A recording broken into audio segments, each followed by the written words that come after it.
Bonjour, j'espère que vous allez bien. Aujourd'hui, je vais essayer de faire la version Java de l'exercice qu'on a fait dans le vidéo de C++. Je vais réafficher maintenant l'énoncé. Bon, l'énoncé est: on voudrait gérer une liste de documents. Un document est caractérisé par son identificateur et son titre. Les documents à gérer sont les livres, caractérisés au plus ou bien aussi par leur prix, et les articles caractérisés en plus par leur date. La classe de gestion des documents offre les méthodes ajouter et afficher, réaliser les classes nécessaires en Java. Donc, comme vous avez vu dans le vidéo avant précédent de C++, j'ai fait le même exercice en C++. Qui n'a pas vu, la vidéo est disponible dans ma chaîne. Donc, qu'est-ce qu'on fait premièrement? Faire diagramme de classe. Diagramme de classe, on a déjà fait. Donc, c'est ça le diagramme. Donc, document, livre et article héritent du document. Donc, la classe mère, c'est document. Et les deux classes filles, ce sont articles et date.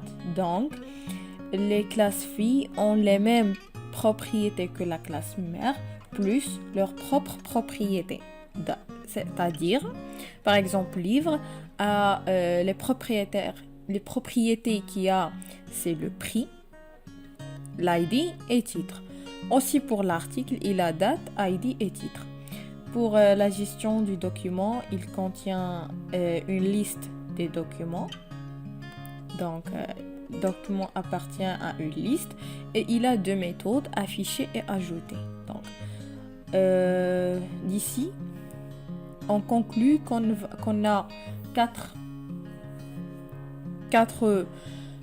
classes .java. Donc, comme vous voyez, il y a 4 classes .java.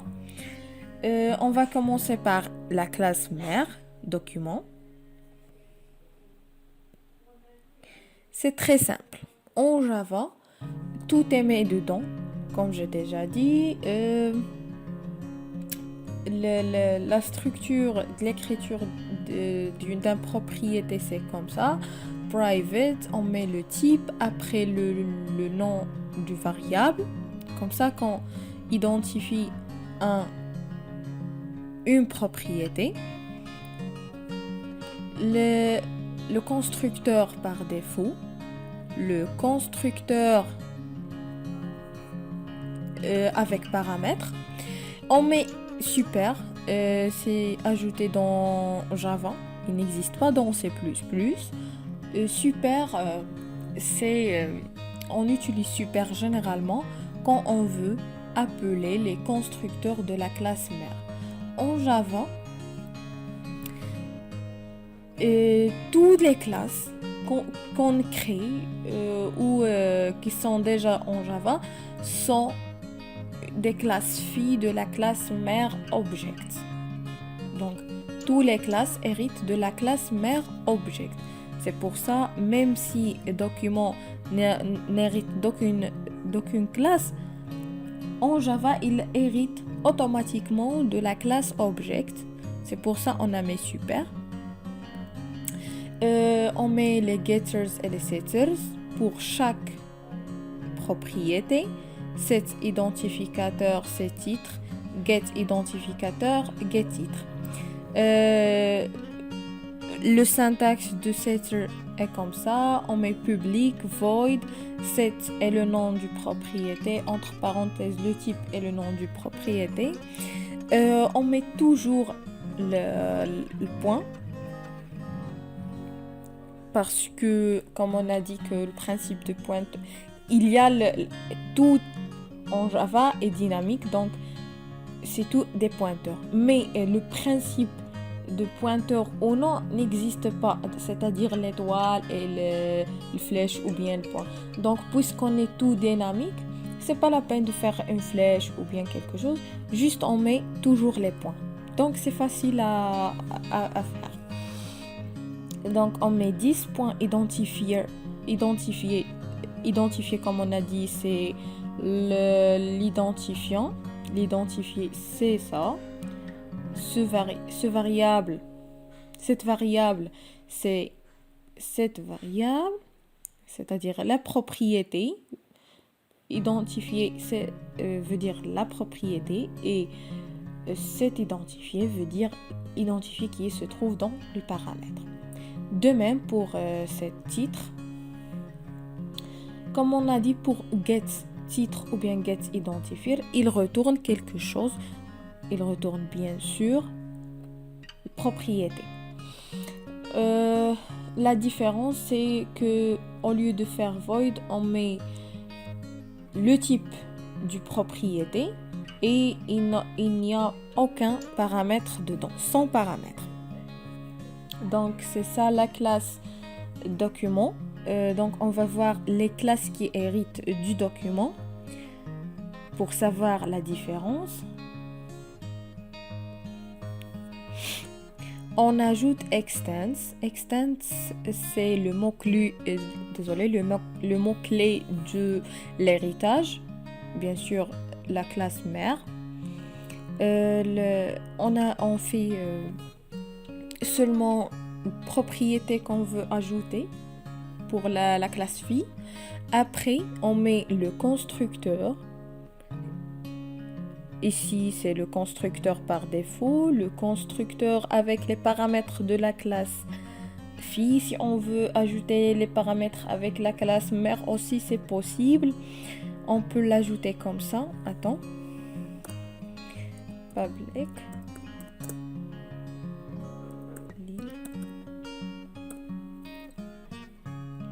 On a int identifié. Identifié, virgule, float, je pense. Non, j'ai oublié le document. String, titre. String. String, titre.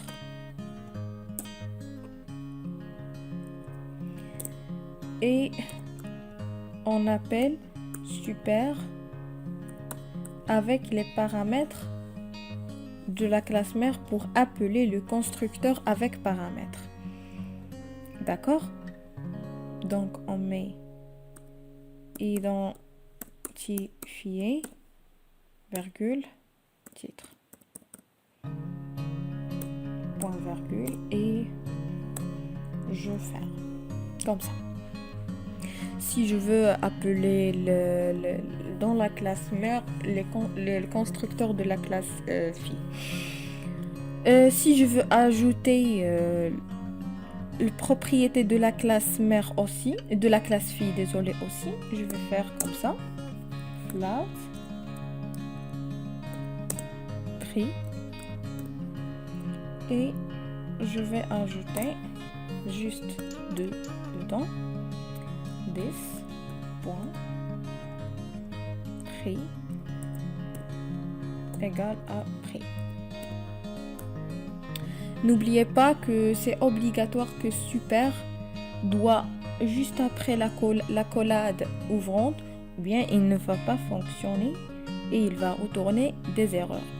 Donc pour les setters, comme vous voyez, c'est de même, il reste le même travail, et les getters aussi. D'accord? On va voir maintenant article, l'autre classe fille qui hérite du document. Article. Comme vous voyez de même, si on veut ajouter le constructeur avec paramètres de la classe mère et de la classe fille, on va faire comme ça. Public, article.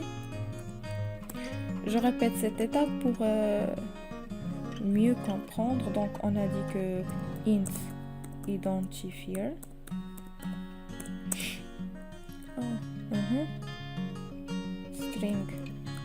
String titre.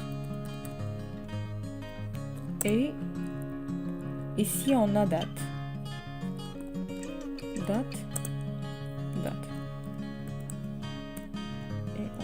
Et on ouvre les accolades, on met super et on appelle super avec les constructeurs de la classe avec paramètres pour appeler le constructeur avec paramètres qui se trouve dans la classe mère identifié, virgule, titre, point virgule, et après on met seulement date égale à date, point virgule, et je ferme.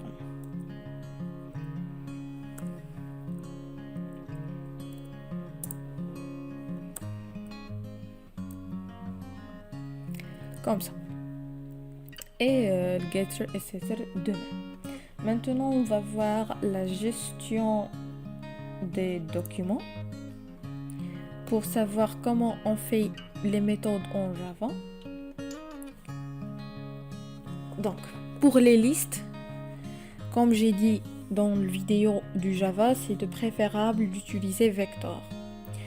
Vector facilite la tâche pour la modification, l'addition, c'est-à-dire l'ajout, la suppression. Il simplifie ces tâches-là. Quand vous allez les voir pour l'ajout, maintenant on reste, on continue. Désolé. Donc le constructeur par défaut, le constructeur avec les paramètres de la classe. Après le getters, setter et getter. L'ajout, comme vous voyez, en C++, on met un très long programme pour ajouter un document à une liste de documents, mais ici c'est pas la peine, seulement on met le nom du liste, le propriété, point, add, c'est une méthode qui se trouve dans Vector, dans la classe Vector, qui était déjà prédéfinie dans le Java, et on met l'ID pour la place où on veut mettre où on veut ajouter document, et on met le document qu'on veut ajouter. Pour l'affichage, c'est de même comme C++, juste C++, on appelle printf et on met le syntaxe du C++, ou bien c'est seulement, c'est pas forcément C++.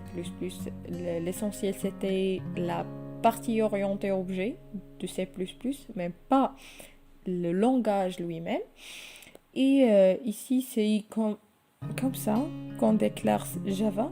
Si vous n'avez pas déjà vu, donc on affiche avec system.out.println et on fait des concaténations. Comme vous voyez, il va afficher document numéro de points et il va afficher la place et il va afficher et après il va la concaténer avec ce qui est dans le tableau. Et comme ça, il va afficher, par exemple, document numéro 0 et il va afficher le nom du document, le document, les paramètres, etc. Les propriétés de document, etc. Document numéro 1 et etc. Donc, c'est ça l'exercice. Et j'espère que vous avez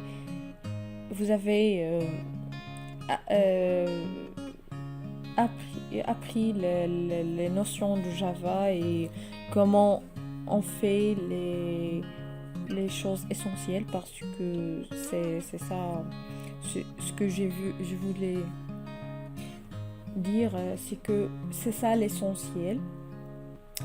À part les méthodes, l'ajout, la suppression, etc. On va les voir dans un examen. Je vais essayer de le faire et l'expliquer pour savoir en général comment écrire dans l'examen. Et c'est tout. Donc bonne chance et bonne préparation.